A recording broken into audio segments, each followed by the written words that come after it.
Welcome to your go-to Detroit Pistons podcast, The Pistons Pulse, co-hosted by me, Bryce Simon of Motor City Hoops, a former D1 hooper and current teacher, husband, and father of 3 amazing kids. And I'm Omari for the second, Pistons beat writer for Detroit Free Press. And of course, we're always blessed to be joined by our producer, Wes Davenport. Make sure you are listening to Wes and Blake Silverman over on the Pin Down on the Detroit Bad Boys YouTube channel. Make sure you are listening to and reading everything Omari Sankofa II is putting out at the Detroit Free Press. And then obviously the Motor City Hoops Substack is free for all subscribers. I have game notes and analysis after every Pistons game and the occasional video breakdown over there as well. Omari, I have to admit, I want to see if you've fallen into this, and I want to get Wes's thoughts and then the listeners as well. And some people will be after the fact. Obviously, we're recording Monday at 11 a.m. Eastern. I don't know who's able to join us and who isn't during the middle of the day. It's just the way things work out. Also, guys, we probably won't have an episode next week. It's the holidays. Our guy, Robin. So if Wes is the primary guy that makes this thing go, Robin Chen is the next. And then it's me and Omari after that. He's off for a little bit. So we'll probably take a week off and then get back to it after we have a few more Pistons game. We got somebody here from the Philippines. Thank you so much. Yes, happy holidays to everybody. But after that Hornets game, the next morning I realized I walked away from that like it was just ho-hum. Like, yeah, the Pistons won the game. No big deal. They have 20 plus wins. They just blew out the Hornets by 25 or whatever it ended up being. They completely dominated them in the fourth quarter and took that game over. They gave up 50, 60 points after the first quarter. And it wasn't even like I thought too much about it. I watched the game, took my notes, posted it on the Substack, and it was like, yeah, the Pistons have 20 plus wins, are the number 1 team in the East. It is what it is. Do you feel yourself kind of just like, yeah, this is just who this team is, and a performance like that doesn't really, I don't want to say catch you off guard, but there's nothing kind of, I can't find the right word. It's just ho-hum is the best way I can describe it. Is that how you feel? It's becoming routine. Like, you expect them to take care of those games. And routine, that's what they did. Like, you would expect them to dominate Charlotte. They held them to 86 points. That's the lowest they held any team this season. I think only the second time they've held a team below 100 points. But yeah, you go into that game expecting the Pistons clearly are a better team in every way. They should win this one easily. And then that's what ends up happening. They held them to 14 points in the fourth quarter. And basically we're just like, yeah, we're going to win this handily and then go out west. When it's early in the season, I think you always have some discourse as far as, well, how real is this? Have they played enough good teams to know if they're good? This, that, and the other. But the reality is that they are 22-6. They've beat some good teams. They've beat a lot of bad teams. But the bottom line is that they are beating these teams. Like for them to just not have any fall off, to keep the gas on, especially coming off of that Dallas game, which over the course of 82 games, you're just going to have some games that just kind of get mucked up. And that's what I thought happened against Dallas. But yeah, you could say ho-hum, you could say routine, ordinary. Like, I think all that fits. But the bottom line is that when you're a good team, you kind of expect that. And they're getting to that point now. And to be clear, it's a compliment, right? Like, it's a compliment that that's how we feel. Wes said, I did as well. Like, I didn't even notice they run up the score as much as they did in the second half, just so run of the mill. And what I did think about, Omari, as I was watching that was, I do remember 2-3 years ago, when this team would put together a decent first quarter, they would jump out to a lead, maybe even have the lead at halftime. And then the other team would inevitably come back. And they were the team that was getting out in transition, having all of this fun with transition lobs and finishes and just take over the fourth quarter. And I guess, quote unquote, punk the Pistons in the second half.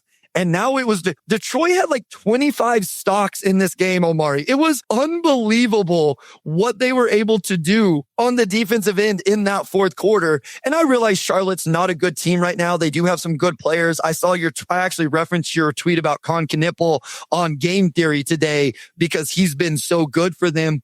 But it was either a steal or a block on 5 straight possessions. And then it was transition. They get out. It just was so impressive. Here's another really interesting thing. You'll probably know this answer close. So Detroit has lost 4 games in their last 2, 4, 6, 8, 11 after the winning streak. Do you want to know can you guess the combined point total of those 4 losses. The only blowout loss they had was against Cleveland. Like, I would guess those.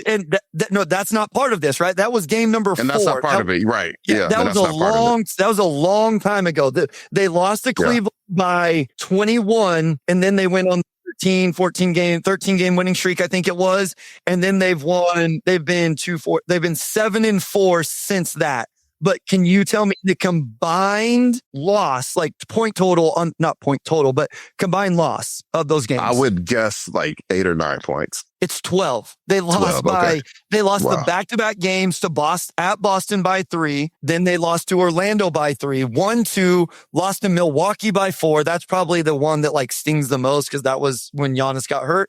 And then at Dallas by 2. And 3 of those 4 losses are on the road, Omari. So even in a stretch where this team has gone 7-4, the losses are barely losses. And even their first loss of the season to Chicago, when Chicago was like decent, was only by 4. They have one like outlier. I think somebody already mentioned it, like just disgusting performance where they got destroyed by the Cavs.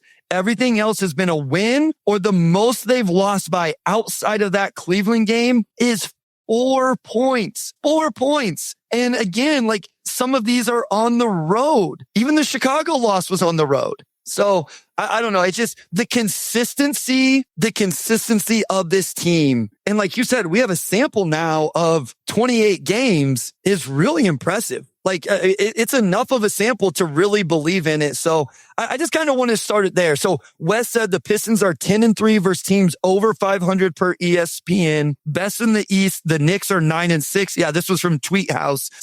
Knicks are 9-6. Celtics are 11-8. All other East teams have a losing record against teams over 500. So I know there was some talk at one point about like this was an easy schedule for them. Now listen, we're about to find out, right? You're doing it with them. They're hitting this West Coast trip. They're at Portland tonight, at Sacramento tomorrow. So it's still a back-to-back, even though it's 2 teams that don't have great records, at Utah, at the Clippers. So there's 4 games against teams that don't have great records, but they are all on the road. Then you get the Lakers, and then they come back home. So just a little, 5-game road trip here to close out 2025.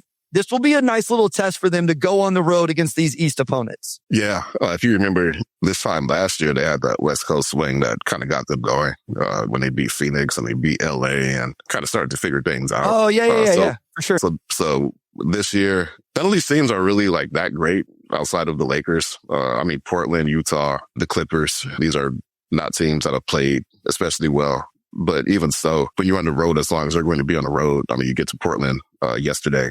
And then you don't go back home until New Year's Eve. So that's a good 10, 11-day trip. I think those types of trips just test your fortitude and ability to stay organized, stay connected. So we'll see how they handle it. But again, outside of the Lakers, none of these games strike me as, you have to look out. This team might do X or Y. Although Sacramento did have a good win the other night with Dennis Schroeder hitting the game winner.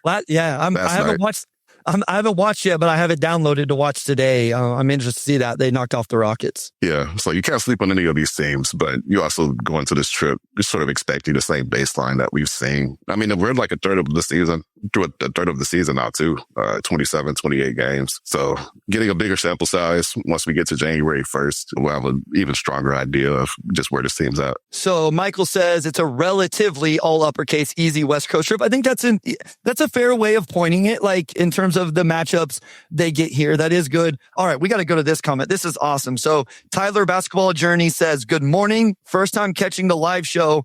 My son Tyler and I always listen to the podcast on the way to his basketball practice. He's even memorized the intro. You guys are the best. This is incredible, Jay. Listen, we love all of our listeners, all of our viewers. It's funny because I saw our good friend Andrew Schleck the other day had taken a picture at an OKC Thunder game with some young fans that listen to their Thunder podcast. I'm like, man, I wonder how many young kids actually listen to us, because we're very family friendly here. Like, we probably said 2 or 3 cuss words in 200 plus episodes, and they were like very casual cuss words, like not super aggressive ones.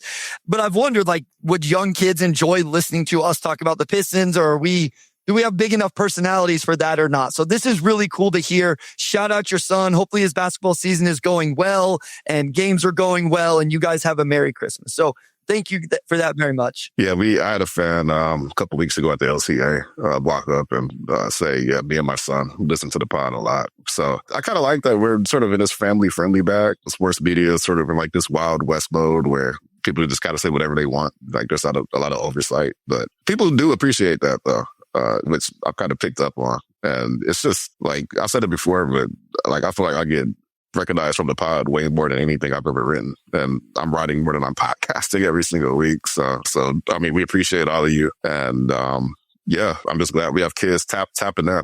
These are the formative basketball memories they're forming as they get older and get deeper into it. So I think that's really cool. Yeah, I mean, if I knew this in the offseason, we'd get into maybe some talk about young basketball players and their journey and my thoughts. Not that my thoughts are right, but I do have thoughts on that. This is a stats prediction revisit episode, so we do need to get to that soon so then we can get to Sheet or Sham. But we had two different questions here. So Chuck Brewer, always appreciate Chuck tuning in. Did JB cross the line? Should we expect a fine or comment? And then YouTube user also asked, did JB get fined for ripping the refs? I know that was something coming out of the Dallas game that was kind of at the forefront of that game. Anything coming from that? Real quick shout out. Jill, shout out to Jill. I can see her in the background of Wes's little camera down here. Jill is pregnant. Hopefully she's feeling well. We're going to get the newest addition to the Pistons poll soon. So shout out Jill. I know she won't come on and say hello, but shout out her and Wes as we're going to add to the Pistons polls family relatively soon, Wes. But O2, any thoughts either on that or JB getting fined or not getting fined? Yeah, no, to my comment earlier, we're about to have another father on the pod. So that's just our vibe, man. I guess that's just our identity, with the exception of me, obviously. Well, O2 is okay, man. Uncle O2. Uncle O2. I like being on. Good. Yes, that's a good spot to be. I can be on. That's cool. No, I didn't see anything about JB getting fined, which is funny because Ime Udoka got fined for ripping the refs like a few days prior. But this is like the second or third time that JB's like going in on the refs after a game, and I didn't see anything from NBA PR after about him getting fined. If you saw that Dallas game, then you kind of know how that game went. Pistons had 4 takes in the first half. The star gets ejected pretty quickly, which they were shocked about. And yeah, the foul disparity was crazy. Like I think Dallas had like a 28-8 lead in free throw attempts at a certain point in the third quarter. And JB let him have it after. He said the ref said to him early on that this is always how our interactions are, because JB obviously could be tough on refs. But JB's point basically was that he felt like the ref came in with a vendetta and just didn't ref them fairly, essentially. So if he hasn't been fined by now, he's probably not going to be. I don't know what line Ime crossed that JB didn't cross, or maybe the league went back and watched it and was just like, you know what, we just leave this one alone. So I don't know, but I didn't see any news about him getting fined. All right, real quick here, because YouTube user asked, Bryce, I think Yaxel Lindenborg is the ideal draft target for the Pistons. He should fall out of the lottery due to age. He is ready to contribute as a rookie. I love his all-around game on both ends. I'm not going to get into this a lot. I know most Pistons fans do not care about the NBA draft. They don't want to talk about it, and rightfully so. But as of right now, the Pistons do have a first-round pick this year, and it will be a conversation at some point. I will say this. I love Yaxel. If I had it my way, I don't think Yaxel would be available to Detroit in the 2026 NBA draft, because I think Yaxel is closer to a lottery pick than a bottom end of the 20s type of pick. I think he would be incredible, though. Like, I agree with you that he'd be a great fit. Obviously, he's at Michigan. For a lot of our listeners, they're probably familiar with his game. All around, he obviously is older. I think he is absolutely tremendous and would be a great fit. I'm just going to throw out some other names. We're not going to talk about them today. We don't need to, but some other names if fans want to start getting to this a little bit. Christian Anderson, if you're like they need more ball handling, he's a point guard for Texas Tech that can really shoot it. Keaton Wagler is at Illinois. He's more of like a wing that does a little bit of everything. Dash Daniels, Dyson's brother, is over in the NBL, really good defender. Isaiah Evans is a big time floor spacer and shooter for Duke. So there's a few names that people could look at if they want to start getting into that. Okay, I'll stop there. Omari, I know you don't want to talk about this right now, and I would guess most people don't as well. I got to allow the draft sickos to have draft sicko time. It is what it is. I don't watch too much college basketball during the season just because I'm watching 82 of the Pistons. I'm going to have to tap in to Michigan a little bit more. I've been watching Michigan State, but they don't have a lot of draft guys. They're just having They don't this year. Yeah, it just hasn't been as much overlap for me as far as that. Maybe Corey Carr, do you see him as a second round guy? Okay. Yeah, I don't know. We'll see with Cohen. I mean, obviously a NBA level athlete. We'll just see with the rest of his game. I'm the other way. I haven't caught much Michigan State because there's not a lot of draft guys for this class for them. Obviously watching much more Michigan because of Yaxel. Comment here. Finally caught the live. Love you guys. Thank you so much for the support. Read the Omari 5 traded. One question, but great read. Wonder if Bryce has 5 non-aggressive trades. I want the Michael Porter Jr. or Trey Murphy III and DeJounte Murray. I will say, I think that talking to people, not people in the league, I think the Trey Murphy thing is just going to take so much. Michael Porter Jr. is probably a name we need to have a conversation eventually, Omari, because he's having a great season. And yeah, I think he's an interesting name. I don't know what it'd take to get him. I do think he kind of fits the mold of floor spacer scorer that Detroit could use, but we'll see. Okay, we got to get into the predictions. This has been great stuff, but we got to get into it. Tobias Harris, we predicted, and remember guys, this was the average of Omari and I'm pretty sure I brought this down. We predicted just under 11 points, 5 rebounds, just under 2 assists, 1.5 stocks. He's averaging 13.5 points, 5 rebounds, 2.5 assists, and under 1 stock. Your thoughts so far about Tobias Harris and what we thought we were going to get and what we've gotten from him thus far? Yeah, I mean, we weren't too far off at all. You kind of look at the depth of the roster and shots are going to be taken away from certain guys just because you have to make room for some other players. And we kind of figured Tobias would probably be somebody whose role would be a bit smaller. He's missed, I think, 10 games due to injury. So that's something you can't predict. But when he's played, I think he's kind of been in that 3rd, 4th option role. Maybe a slight step back from last season, but still been okay defensively, still rebounding, still giving you the same stuff that you got last season, just a little bit less of it. So, I think he's been fine. He's fulfilled his role just fine. Proof that he wears a shirt. Proof that he wears a shirt. So this is the first time I've ever seen him with a shirt.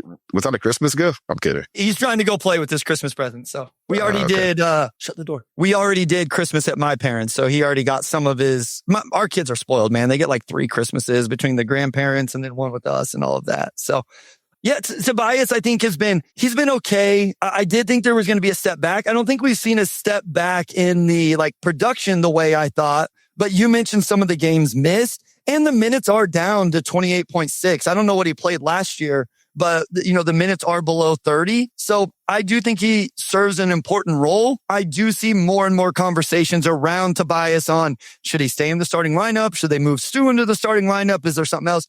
I think no matter what, there's eventually an upgrade there, whether it's this season at the deadline or next season in the off season going into next year. Let's go ahead and take a quick break here, Omari, and then we'll get into some of these other guys, obviously saving the big names for a little bit later. We'll start off after the break with Caris LeVert.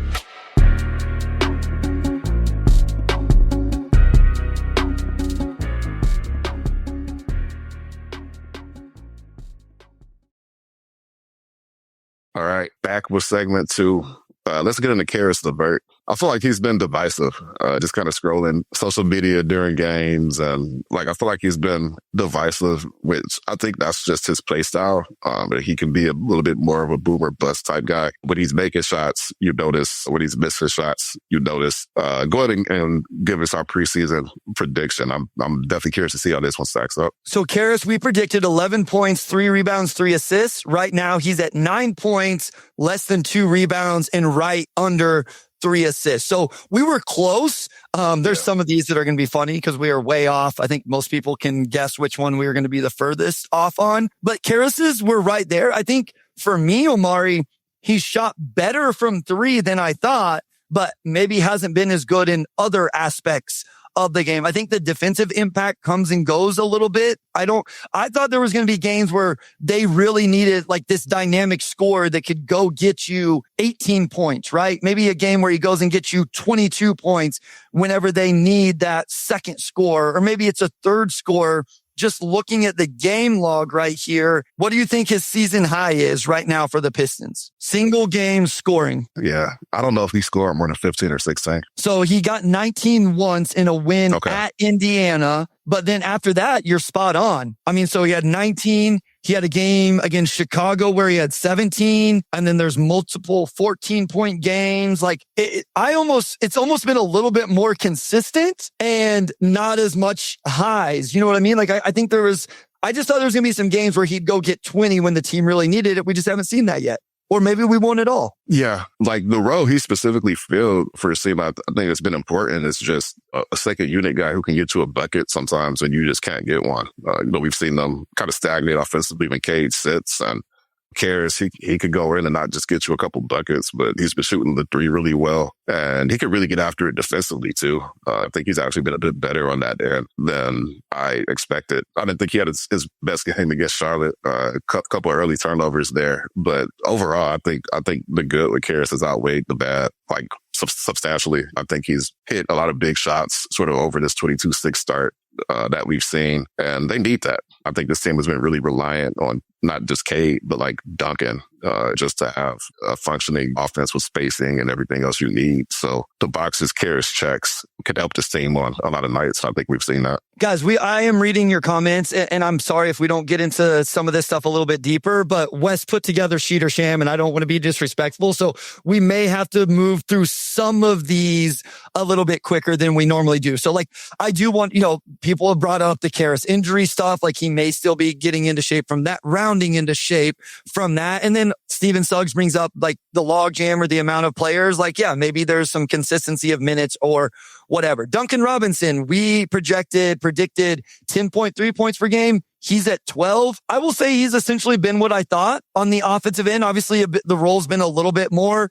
I've been screaming about how important he is with his floor spacing. We've seen that. Duncan Robinson has played the second most games of anybody on this team. There's only one player that's played in every single game. Do you know who that is? Nope, that's a lie. Two players. I bet you can name one. I don't know if you'll be able to name the other. Ron Holland is one. Ron Holland is one, here's what's going to piss me off.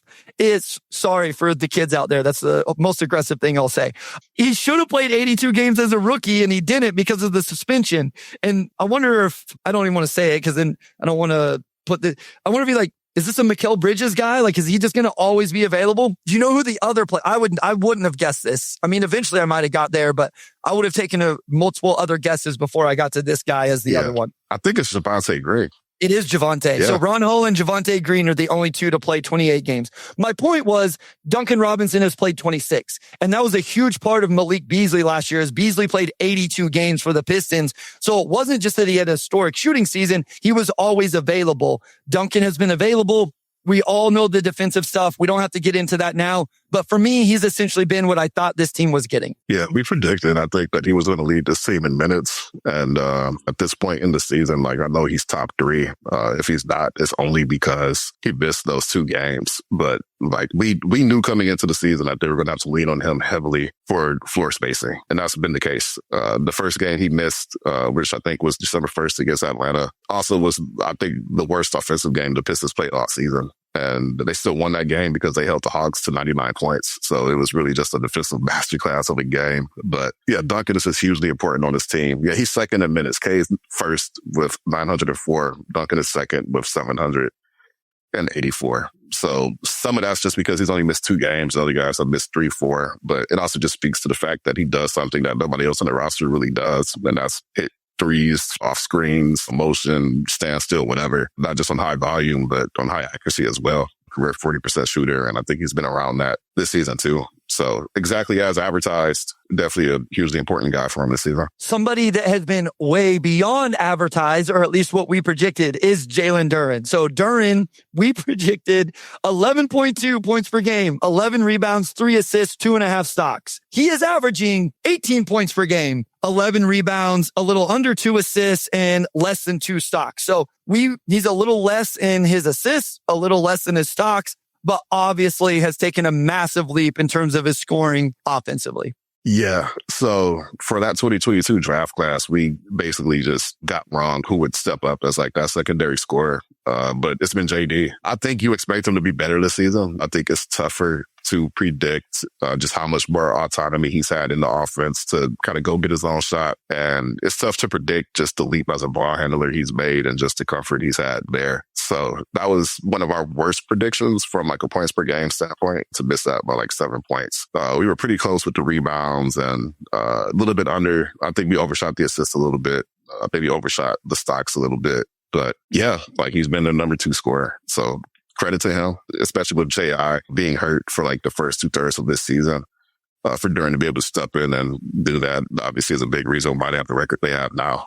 He's really come in and proven that he can do more. I will point this out. I don't want fans to yell at me. I think he's been incredible. I'm excited about him. I will just say, in November, he averaged 21.5 points on 72% true shooting and got to the free throw line a bunch and all of that. This isn't a no sample size, but in December, in 8 games, he is down to 15 points per game. The true shooting percentage is down. The free throw attempts are massively down. He's only getting, a little over 3 free throw attempts per game in December. And the free throw percentage is at 63. Listen, I don't want to take anything away from Jalen Duren. He's been absolutely incredible. He's been awesome. And this is my point, Chuck. You took the words straight out. He is now on the scouting report. He now has to adjust. I agree with this wholeheartedly. Now it is, can you make that mid-range jumper to force them to continue to commit? When you go to a move and they take it away, do you have another move? Like all of that stuff.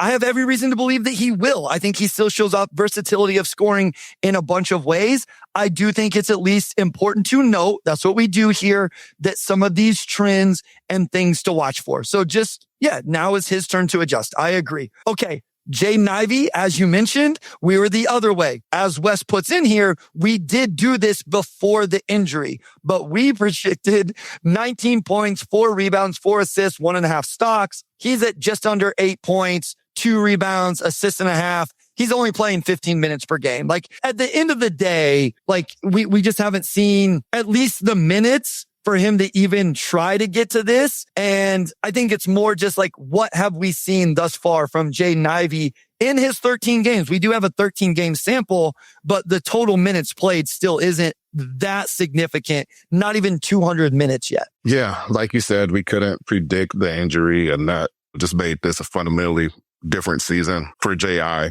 Just in the sense that obviously coming off of the, shin injury last year. You want him to come into this season, look like a full offseason of momentum. And, he had the injury that he ended up having surgery for, and then that delayed his debut another 6-7 weeks or so. So like you said, 13 games. He hasn't played a lot of basketball. He's only cracked 20 minutes a handful of times so far. And he's still in this process of not just getting his legs back and his wind back, but also doing that and figuring out kind of like how he fits within this team on both ends, like where he can make an impact. And I don't think 13 games, like after all the time he missed, like you're just not going to come back and be who you are after 13 games. That's going to be an extended process. I like some of what he's done. I thought he had a nice stretch in Boston last week. Him and Karras at the end of the third quarter, just keeping the offense moving with Cade on the bench. I think he's gotten after it defensively, a bit more than we've seen in past seasons. The shot making hasn't quite been there yet. But like I said, I think when a guy misses as much time as he did, it's just going to take more than 13 games to really get settled. And he's still in that mode of getting settled. Yeah, I think it's just time. Yeah. Tweet House says he didn't play for 11 months. Feel like he deserves some grace. I'm okay continuing to give him some time here. Like I analyze every game. That's our job, Omari, right? Like it's truly your job. Like it's literally what you get paid to do. It's how you make your living. I parade around like it's my job and it's what I get paid to do, even though the Substack is free. But we analyze these guys. And so on a game-to-game basis, we're going to watch them play tonight and we're going to analyze how Jaden Ivey plays. Does he defend very well? Does he attack the paint? Is he able to finish? Does he make good decisions? And we do that on a game-to-game basis. I think for me right now, making any overwhelming proclamations on who he is and what he is for this team is a little bit soon. For me, I would rather get a bigger sample. Now, I think what is fair is when you see him miss layups and things in the same way that we've seen throughout his career, I think it's fair to point those things out. But I do want to see a bigger sample, and I want to see him in the role of like 25 minutes a night. Like, I don't know how he gets there. I don't know where the minutes get taken away from. That's why JB makes the big bucks and the tough decisions.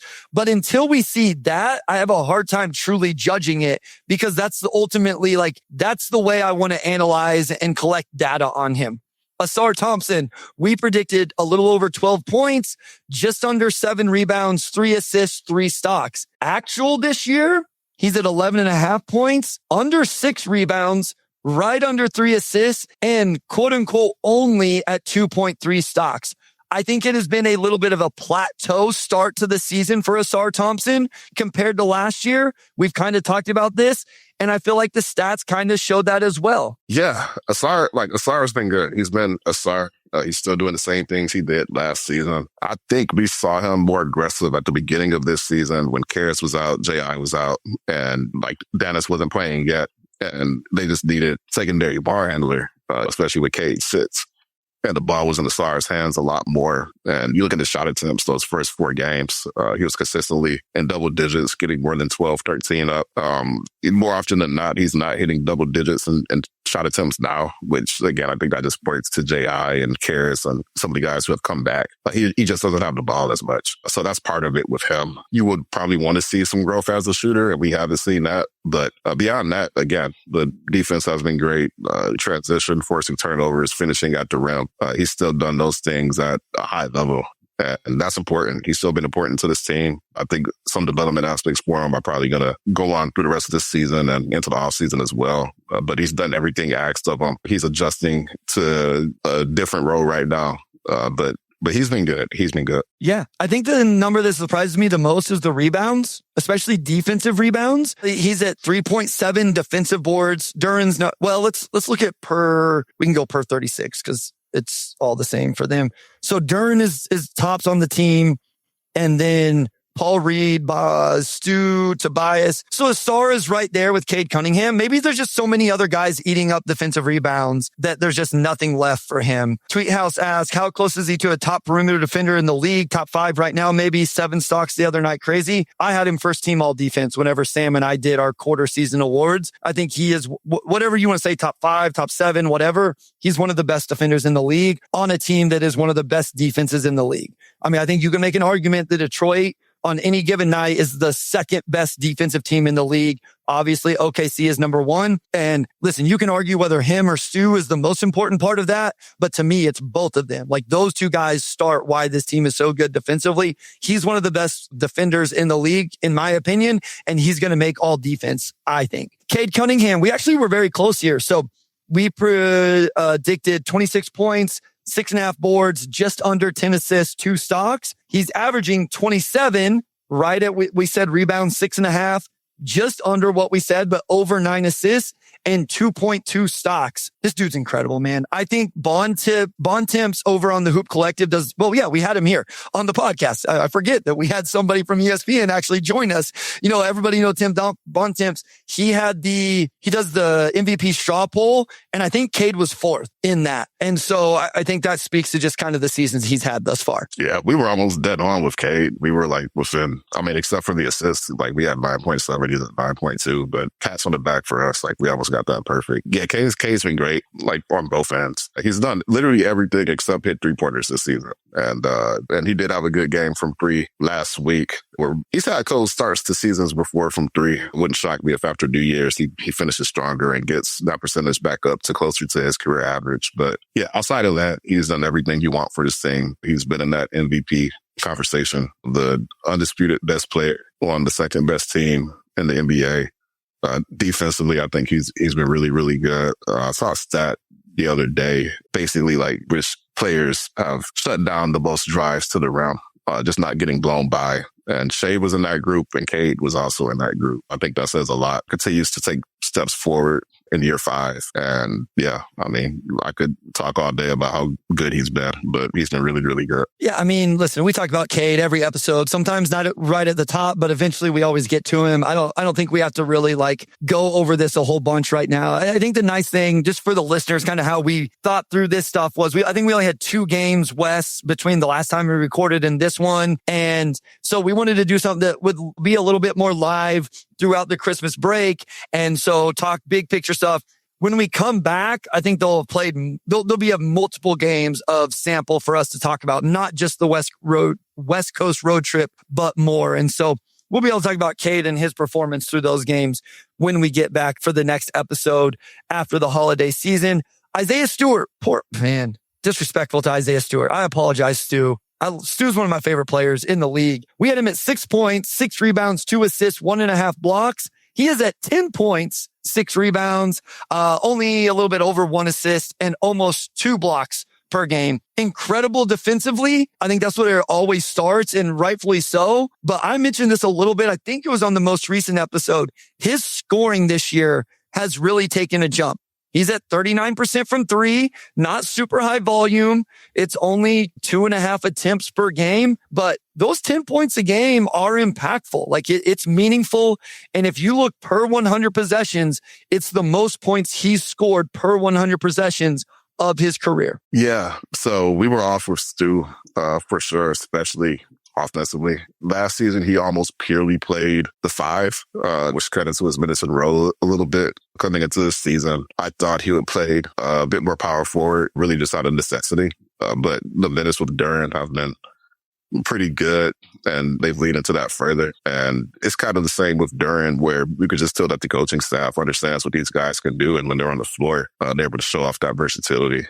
Stu's knocking down threes, like his interior finishing has been really good, and that was actually a weakness for him earlier in his career. And then like almost 2 blocks per game, despite coming off the bench. He's been one of the most impactful shot blockers in the league. So it just shows how the game has slowed down for him, just how important he is on his team, where like with bench units, like we've seen him pop off for 18, 19 points, and it'll be one of the guys in that unit kind of carrying the scoring. This has been his best season, I think, on both ends. He's playing at a super high level. And yeah, we were wrong. We were off by like 4 points per game. He's not averaging 6. He's averaging 10. I think we were right about the defense. We knew what he was on that end, but yeah, definitely the offense. And even the 4-man minutes, I think I always said like 80-20, center, power forward. It's actually 66-34. So it's 2/3, 1/3 right now, according to Basketball Reference. I don't know that I always fully trust that, but listen, I love Basketball Reference, to be clear. That stat in particular, I wonder sometimes, but when it's the difference between center and power forward, that's probably pretty accurate. Like whether they're playing the 3 or 4, like that's so interchangeable. It gets a little bit different. So that's probably fair. My eye test, I wouldn't have said that much. Like I know him and Duren play some minutes together every game. I wouldn't have guessed it's that many minutes, but yeah, I mean, I think he's been awesome. And then the one we were closest along. Oh, go ahead. No, I was just going to say, I checked Cleaning the Glass. They have them 65% center, okay, 35% power forward as well. So it's been 2-to-1 split, basically. Yeah, so... And they actually have him as a bigger positive at power forward than center. He's a plus 9.5 at power forward, a plus 2.8 at center. I think some of that's just because of how their rotation works, but he's been good at the 4. You know what's funny is the year he played the most minutes at the 4, which was 23-24. He only played 46 games that year. It's the best on-off numbers of his career also. So just interesting, something to track with Isaiah Stewart. Last guy here, Ron Holland. We projected 9.3 points, 4 rebounds, 1.5 assists, 1.5 stocks. He's at 8.5 points, just under 4 rebounds, 1.5 assists, 1.7 stocks. So a little bit less on the points. That may be because minutes. Maybe we thought he was going to play a few more minutes per game than what he's playing right now, even though he's played in every game. He's at 21. So no, that's probably about what we thought was 21 minutes. And then a little bit more with his stocks. Like his stocks per 100 and stuff is really, really impressive. Yeah. He's averaging a steal and a half per game. And like he's among the league leaders in steals despite playing like 20, 21 minutes per game. So he's been prolific in that area. His overall efficiency is down. He's only shooting 40% from the field. And that's been curious. I'm just looking at that field goal percentage, that's definitely lower than I would have guessed. But Ryan knows his role on this team. He just embraces that very, very hard. And kind of like last season, we've seen him come in and give them that extra energy and spark that they need to close out games and win. So yeah, big step forward just as far as forcing turnovers though. He's really locked in defensively, and steals are one of those stats that always kind of point to a player's athletic potential. So for him to be doing this still adds excitement. Just what does he become down the road once the shot becomes a bit tighter, handle this and that. You got to love the upside there. So just a quick look at the standings right now. And obviously these things can change. We projected the Cavs to be number 1 in the East. They are currently 7th. Is that right? 2, 4, 1, 2, 7th. We predicted the Knicks to be 2nd. They are currently 2nd. So good call by us. We predicted the Magic to be 3rd. They are 5th.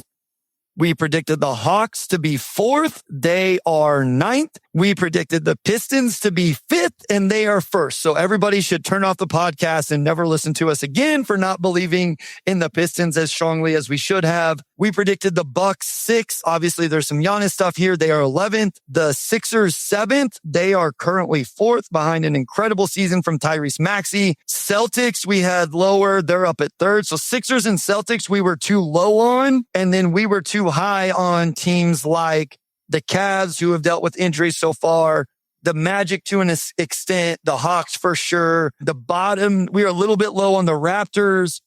And then the bottom teams, everybody kind of had those, right? Pacers, Hornets, Nets, Wizards. We were a little bit higher on the Pacers. They haven't been able to find their footing either. But any big takeaways there with kind of where we're at with our standings predictions outside of the Pistons, just even exceeding expectations? Yeah, it's kind of hard to predict how bad Cleveland's been.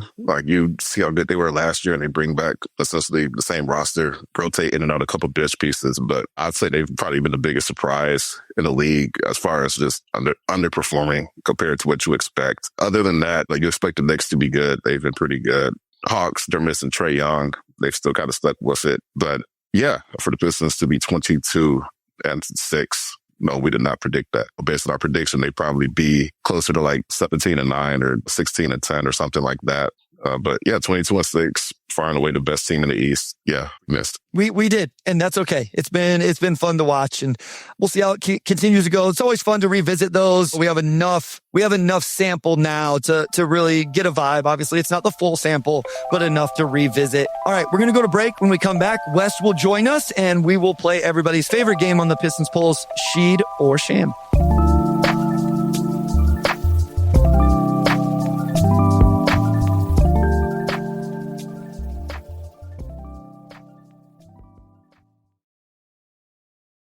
All right, we are back with segment 3, and let's go ahead and get Wes in here, get us into the Sheed and Sham spirit. I need a comeback, so come on. You do, yeah. So, Bryce, You've got the lead right now. For the reminder for everyone, just so we know where we're at. Bryce, you've won 9 of these games. Omari, you've won 6. So the comeback for Bryce was real, and you've kind of extended a big lead here. For everyone listening, our usual rules apply, so it's true or false, right? Sheed is true, Sham is false. We do have the phone the chat option. You guys haven't really used that all that much, but it's there if you want it. So if you want to use it on every question, Wes, I use it on every question whenever the chat is dropping in. But not officially, you know, you don't verbalize that that's what you're doing. So I guess you could, but Bryce, I'll defer to you. Would you like to answer the first question first or second, and then we'll get rolling? I will let Omari go first. All right, Omari. Sheed or Sham? Cade Cunningham is second on the Pistons in defensive rebounds per game. To be clear, the numbers I gave earlier were per 36 minutes, I believe. Yeah. It's you know who number 1 is, and then this is just so much of a team rebounding type of team where they've got guys who are pluses at their position. I'm gonna say Sheed. My answer was also Sheed, because I know he's a good defensive rebounder and he plays a lot of minutes. So if we're going, you said per game, right, Wes? Per game. Yeah, I will say Sheed also. All right, you both were correct. He averages 5 defensive rebounds per game. Isaiah Stewart is third. He's got 4.2. Tobias Harris, 4.1. And then Asar Thompson, as you mentioned earlier, 3.7. Yeah, he's a big-time defensive rebounder. He really makes an impact. I mean, I think that should be discussed. I probably don't bring it up enough when I try to talk about his defense. It's finishing off possessions matters. Yeah. And you guys were talking about this one a little bit earlier in the show, but I decided to roll with it anyway because, like you said, Bryce, it was per 36, so there's at least a veil there that we could lean back on. But this one was definitely not talked about during the first 2 segments. Sheed or Sham, Bryce. Jalen Duren has more double doubles so far this season than Cade Cunningham. Oh, this is a good question. I will say Sheed. Just based purely off averages of like Cade doesn't average 10 assists. Duren does average 10 rebounds. So I will say Jalen Duren does have more double doubles. So Sham would be that Cade has more double doubles. Correct. I'm gonna go. No, I think Duren has more. So I'm gonna agree with Bryce and go Sham. Sheed. It is Sham. It is Sham. So they're actually tied. They both have 15. Okay. So there's a little technicality here, but kind of fun. So that 15 total for both of those guys, they're tied with a couple other players for 6th in the NBA overall. Jokic is way ahead. He's got 24. Yeah. So I wonder how many double doubles Cade has that aren't assists. Like, does he have a couple rebounding double double games? And then, so that means Duren just must have some, I know he has some outlandish rebounding games, but for him to average, what's he at? 8, I said it earlier, 18 and 11. He must have multiple like 15, 16 rebound games. And then, cause they've played about the same amount of games, haven't they? Yeah. Yeah. They're about the same. Cade might be one more or so because Cade's only missed 1 or 2, right? Yeah. Duren has played 25. No, they've played the exact same amount. Interesting. Yeah. I mean, obviously, as somebody said, Cade has more triple doubles, but yeah, I felt like Duren for sure would have that. I'll have to look at his game log and see. And Cade only has 2 triple doubles as well. I mean, that's among the best in the league for that number, but it's not like he's had a bunch of triple doubles that are getting counted into this. Yeah. So it's interesting. If you look at Duren's game log, 1, 2, 3, 4, 5, 6, 7, 8, 9, he has 10 games in single digit rebounds, but it's buoyed by a 16, a 16, a 15, a 16, a 22, and 18. So yeah, that was a good one. I love it. All right, we'll go to the next one. Omari, this one's you first. Sheed or Sham, Jalen Duren ranks in the 92nd percentile as an isolation basketball player. Ooh, I'm going to go Sheed. Because of his matchups, I'm going to go Sheed. I'll go Sham just to try to get somebody on the board here, but I will not be surprised if it is Sheed and it's absolutely insane. Like, no matter whether it's Sheed or Sham, this growth has been incredible, but I'm interested to see if it's this high. So it is Sheed. Obviously, this is really small sample size. All right. It's only 7.9% as a frequency for his play types. This is all from NBA.com. So that's about 1.3 possessions per game that Jalen Duren gets as an isolation guy. However, the crazy stat with this was he gets fouled or scores on 93.1% of those plays.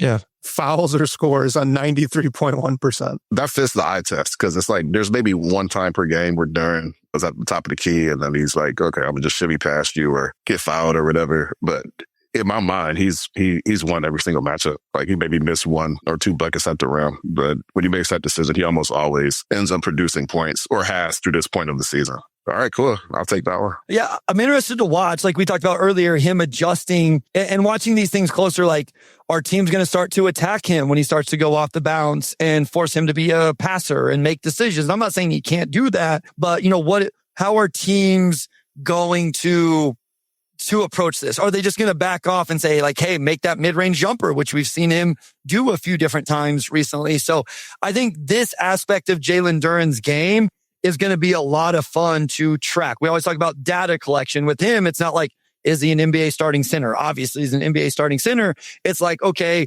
is this the next step? Is this a ceiling he can get to? And what are the different aspects he has to be able to do? And is he able to hit all of those thresholds? And just an interesting number. So Cade's second as an isolation guy, 88th percentile for Cade Cunningham, which is really, really good with the volume that he gets. So Bryce, this one's coming to you next then. Sheed or Sham, Asar Thompson is not in the top 5 of the NBA for most deflections per game. I actually look at this stat quite frequently, and I know he's close. You said not. So I'm going to say Sheed. I am going to say that he is outside the top 5. So Sheed. I feel like that's probably true, but just for the sake of, mixing this up, I'll go Sham. I think he's in the top 5, but I'll go Sham. All right. He is 5th. 4.6 deflections per game. So nice. The interesting thing here was the gap between Asar and Dyson Daniels for third is as large as the gap between Asar and Kelly Oubre Jr., who is 6th. So the gap between those three players, Asar from being at 3 is just 0.3 deflections per game. And then Asar to the 6th best in the league is also 0.3 deflections per game. So he's as close to being third as he is 6th. So there's a little bit of a gap there. He's incredible, as we talked about earlier.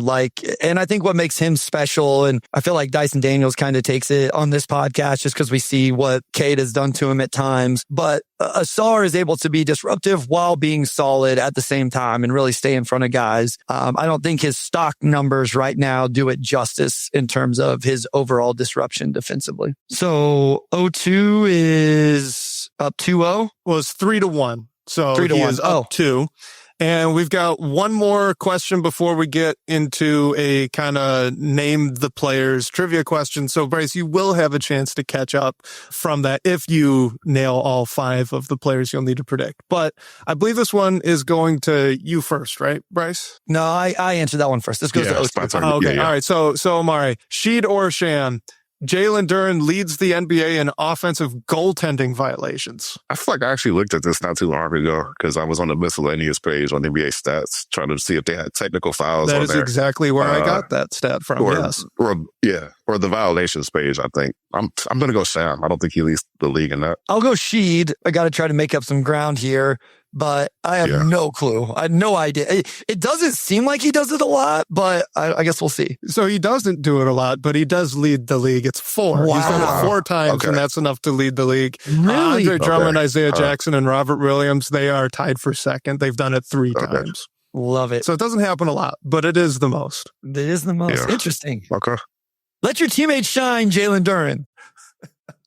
All right, so here... I think he gets enough offensive rebounds to justify him getting the occasional offensive basket interference or whatever. I think it's okay. After charge calls, those also are refed, I think, pretty inconsistently. So, all right, so here is our last one. I'm going to ask you guys to try to name 5 players. So we'll go down the list. But there are 5 Piston players who have run more than 20 miles on defense alone so far this season. You guys, I find this stat hilarious. So this is just ground distance covered while on one side of the ball. And in this case, that side of the ball is defense. So name the 5 Pistons players who have run more than 20 miles as a defender already this season. There are only 5. So are we going back and forth? How do you? Let's go back and forth. He named his 5. Oh, okay, back and forth. All right, let's go back and forth. So I'll start. Asar Thompson. Asar Thompson is in there. One of them. Yeah, both agree on that. Cool. I'll add Cade to that group. All right, Cade. Do you agree on Cade, Bryce? Yeah, just because of the minutes. All right, that was correct. Cade Cunningham. Right. Oh, and I should say this. So Cade Cunningham has ran 26.5 miles on defense so far. Asar Thompson, 21.5. That makes me nervous now because my next answer, 0-2, was going to be Ron Holland. I think thinking about Ron. He's played less minutes than Asar, but I think it's close enough. I would go Ron Holland. I'll go. Like Ron pops and like those hustle stats. So it just seems like he would be in that group, but it's like the minutes aspect. But if there's 5 guys, right, and you have players that have missed time, then, I'm going to go with Ron too. He's played every single game. I'm going to go with Ron. All right. He is in there, 21 miles. All right. So we've gone 3 for 3. Okay.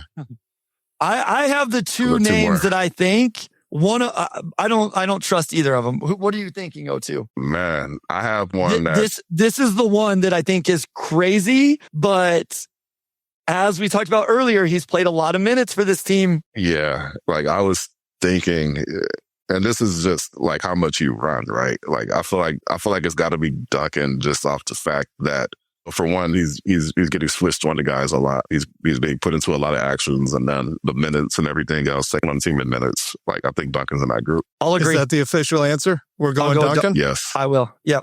That is correct. 25.2 miles. Duncan Robinson. Wow. So he's been running a lot. Here's my last one. I know people want Duren, they want Stu, like all of that. I think it's Javonte Green. I think Javonte has played enough minutes. And that dude runs. He screams around the court, closing out and all of that. I don't know if Duren's the minutes answer, but I wonder if how much running around is he doing? Is he running around enough to hit this? So I actually think it's Duren or Javonte Green. I'm going to say Javonte. I think if Ron Holland could be in there, I think Javonte could be in there too. Bryce, what's your official answer? Javonte Green. Javonte Green. That is incorrect. It was Jalen Duren as the last one. Oh, man. So the actual top five, Cade was most, 26.5. Duncan Robinson was second, 25.2. Jalen Duren was actually third, 24.3. Wow. Okay. Then Asar Thompson at the 21.5 and Ron Holland at 21. Do you guys want to try to guess who was sixth? Well, it was not Javonte Green. It's obviously not. So is it Stu? It was Stu, yeah. But 17.8. Okay. So about 3 miles of difference, which is kind of crazy. So the thing is, Javonte's only played 60 less minutes than Stu. Yeah. So I'm surprised Javonte's not close. I mean, the Duren minutes thing tracks, but I'm surprised Javonte's isn't more than Stu. Interesting. Yeah, plus there's some stretch fives. Yeah, there's some stretch fives. True. That's true. To deal with. So, when you're going against Milwaukee, you're probably running a bit more because of Miles Turner. Yeah, that makes sense. I also wonder, now we're really getting into the weeds of this, but if it starts tracking as soon as the other team gets the ball.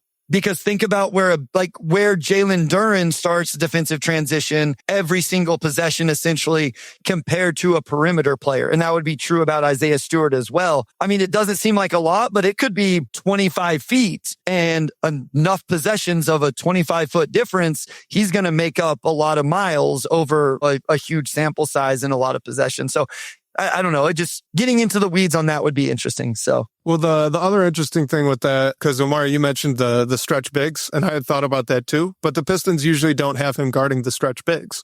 That's usually Harris or Stu, right? So yeah. I was just as surprised to see Duren in the top three there for those reasons too. So what is our score now? Well, that was it. Omari won. Oh. You've started your comeback. So it is now overall 7-9. The comeback part 2 is coming up. Yeah, right. The Pistons were 11-17 at one point last season. So, you're not out of it till you're out of it. A long season left. Let's go. I mean, there's no end to the game. So there's never this. Both of us always have a chance to come back because this game will be played until the Pistons Pulse is no more, and we have no plans of that. So, all right, guys, thank you for joining us. If you joined us live, we always appreciate you and your engagement in the comments. If you're listening after the fact, I don't see the numbers on the back end of the podcast. Our numbers on YouTube have been really good recently, so we appreciate that very much. I don't mean to put salt in the wound. I think the Lions season is officially over or just not in a good spot. So they're done. They need a miracle, basically. Okay. So, yeah. Okay. Maybe we'll get some of those fans coming over to watch a Pistons team that is good this season. Just remember, YouTube user says, I just pictured you three in a nursing home recording. Hey, if we last, how old am I? If we last 40 years? Yeah. I mean, I think that'd be a pretty good run for the Pistons Pulse. So we're closing in on, I believe it's 4 years. My invoices I send in help me keep track because I have to number each one. And I think we're getting close to number 48. Crazy that we're almost 4 years into this thing. It's super crazy. It's been a Chuck Brewer, but the Lions have more of a chance than Kansas City. Man, I'm sorry, Bryce. I will say I'm sorry. Back-to-back torn ACL is insane. They lost though. So here's what I was going to say is I was going to lead the podcast with this. This is going to sound so bad, but that was the first game I've had to watch hoping my team lost in a lot of years.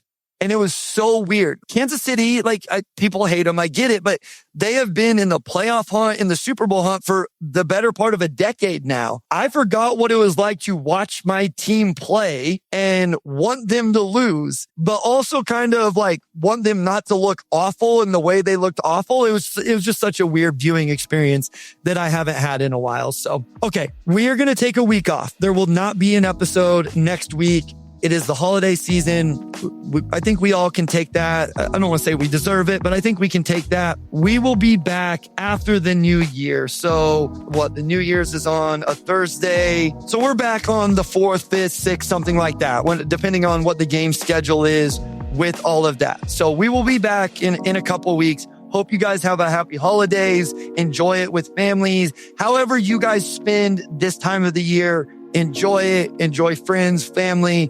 Enjoy watching football, basketball, whatever you do. Just enjoy this time. And yeah, as Tyler Basketball Journey says, happy holidays from Southern California. Happy holidays from the Pistons Pulse, from Wes, from Jill, from Detroit, Chicago, from No, you're not in California. You're in Oregon right now. Wherever Omari is from, we appreciate you guys so much. And thank you for your guys' support of this podcast and helping us continue to do something we love to do, which is talk Detroit Pistons basketball. Wes, great game of Sheet or Sham. And O2, take it away, my guy. Yeah. Happy holidays, everybody. Thank you for tapping in with us this morning. Like Bryce said, we'll be back sometime after New Year's with the West Coast trip in the rear view. So we would definitely have plenty to talk about. And with that, I'll close us out. Big thanks to our audio producer, Robin Chan, our editor-in-chief, Nicole Avery Nichols, and big shout out to West Davenport, as always. And we'll talk to you all in 2026.